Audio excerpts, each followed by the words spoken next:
है? नहीं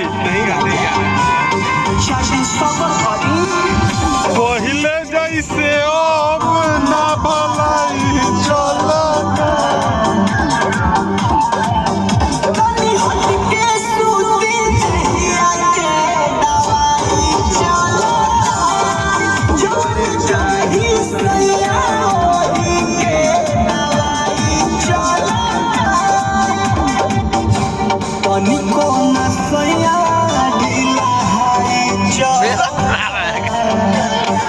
आप पे शूट कर रहा है गाना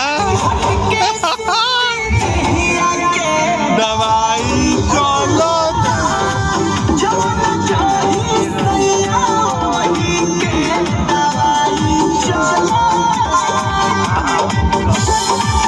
सबसे बड़का ही अच्छा आदमी है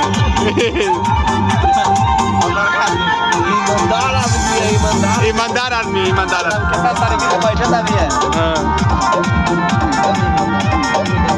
भाई को हमारा बीजेपी प्रखंड अध्यक्ष बनना है, कोई हेल्प कीजिए भाई।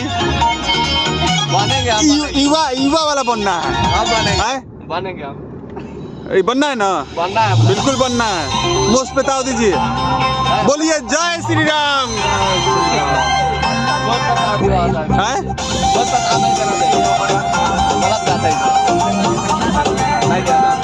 नहीं चालू है।